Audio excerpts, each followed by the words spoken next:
I taught school in a rural community at the Florida-Georgia border. And I got to tell you, we had one of those third grade teachers who was an unfortunate teacher who disliked children. Have you seen any of those teachers like that? We do have them. And I'll never forget. And by the way, if I do a voice, I am not making fun of everyone. I just want to bring you into the memory with me, okay? So I'm at this rural community at the Florida-Georgia border. We're in the teacher's lounge, which meant that it was the only room that was air-conditioned in this entire school. This teacher came on and she said, I want y'all to see what one of these little 8-year-olds left on my desk at recess. And then she held out this piece of paper, and I know you all remember the piece of paper. It was that one that had that funny texture to it, and it had the 6 lines. You know how you would make your letters like that? And here in a childish 8-year-old script, it said, if you're happy, will you tell your face?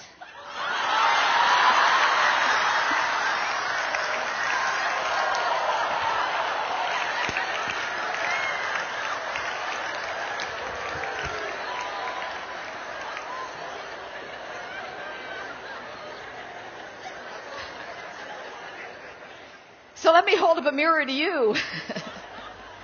What would your face say? If you're happy, would you tell your face?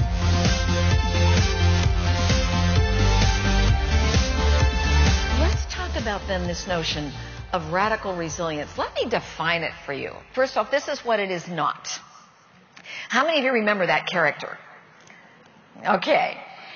You got to be able to take a licking and keep on ticking. Well, there was that resiliency. Bozo the clown. The traditional definition of resiliency is to do what? It is to bounce back. It is to bounce back. And that's exactly what happened with that image, Bozo the clown. And those of us who remember it, you remember you would hit that thing and it would come back, hit it and you'd come back. Who wants to be hit and come back in the same position to be hit again? I do not think this is very smart. So to me, the definition of resiliency is not about bouncing back. It's this. It is to grow through. What will it take to be resilient? If I'm going to be able to grow through, and I'll tell you what I think it's going to take, energy. At the end of the day, do you have the mental, emotional, physical hardiness that will create the energy that will allow you to grow through both adversity and challenge?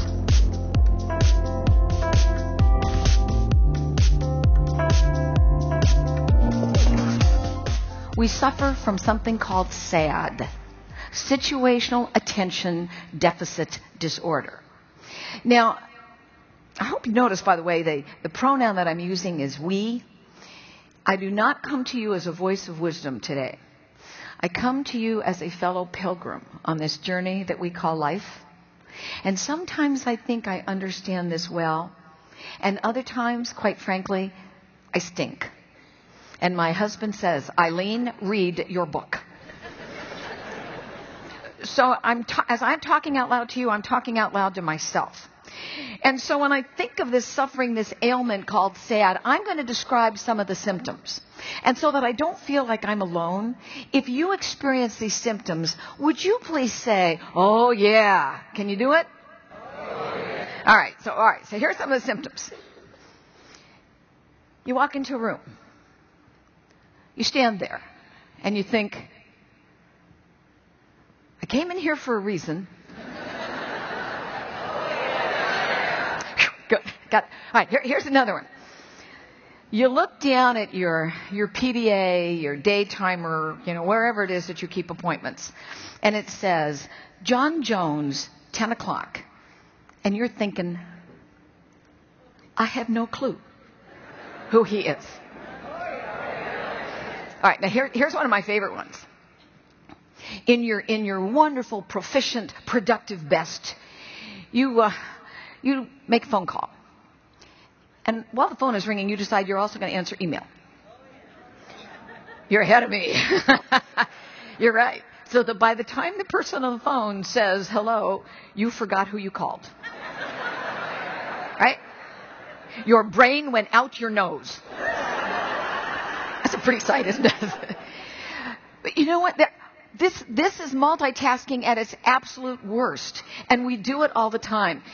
The first research that was done on this actually came from the University of London, and they're continuing to track this, that when we try to multitask that way, particularly because you're asking your brain to do a bunch of different things. You got a visual component that's going here. You have the words that you're going to type here. Then you also have the auditory side here. You lose as much temporarily as 10 points of IQ trying to do that.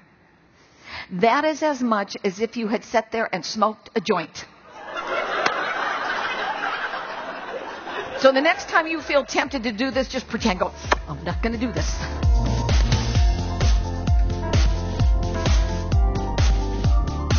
This man had written the USDA wanting to know how to get dandelions out of the lawn.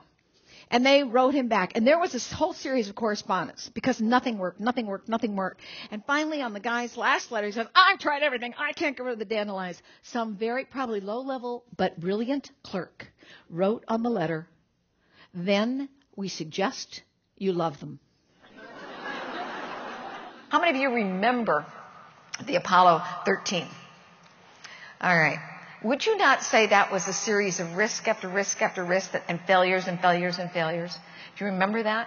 I had the wonderful opportunity of literally being Jim Lovell's seatmate, flying back from a conference in Hawaii. And so I got to ask him a number of questions. And he said everything that you saw on that in Tom Hanks' movie was absolutely true. One of the things he said is, if you remember that story, everything they tried, it failed. And the engineers come to Gene Kranz, who is head of mission control, and said to him, this is horrible. We are never going to be able to get these men home. And Kranz looked at them and said, and it could be our finest hour. That's a pretty powerful reframing. And we want that of our leaders now. Don't tell me what is all wrong. Tell me what is the opportunity that is there.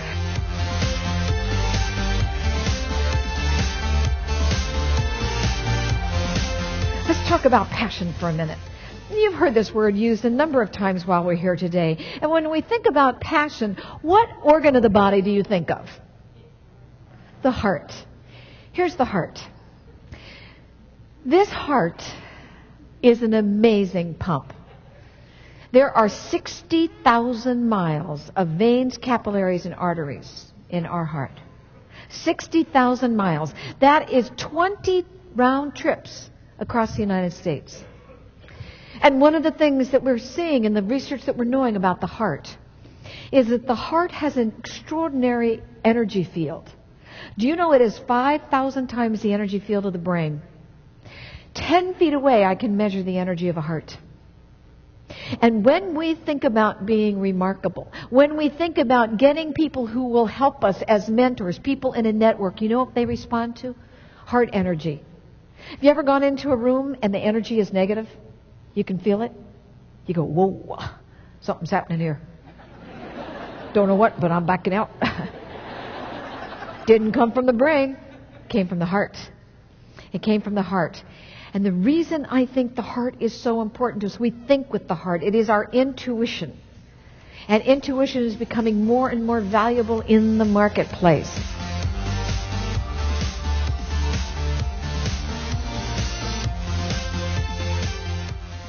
My mother was one of the 1,074 Women's Air Force Service pilots, or WASP, who at the height of World War II, when every able-bodied pilot was needed to fly combat missions in the European and the Pacific theaters, answered a call to converge on an air base in Sweetwater, Texas, to take over the military flying for the men who were called offshore. And when they were disbanded shortly before the war was over, they were literally told, thanks for your service. Find your own way home. And their records were sealed. And Mom had to call my grandfather and ask him for money to take a train back to York, Pennsylvania. I thought, maybe you'd like to see Mom? Cute.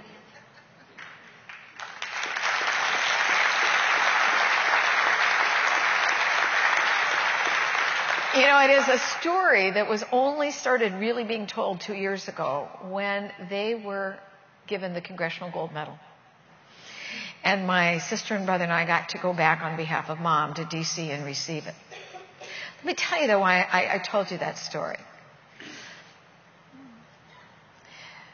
Because when they were finished, women were not allowed back in the cockpits of military planes again for 30 years.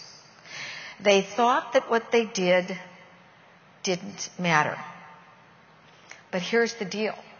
They would have done it anyway. It was not our mothers who were upset with the way they were treated. It was the kids of WASP. We call ourselves cows. I'll give you one guess who gave us that name. We were upset on behalf of our mothers.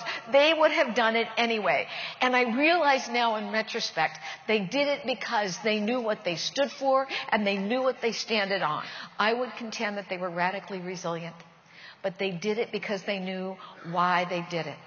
You now are called upon as chief audit executives to know what you stand on, what you stand for, whether somebody ever says thank you to you or not.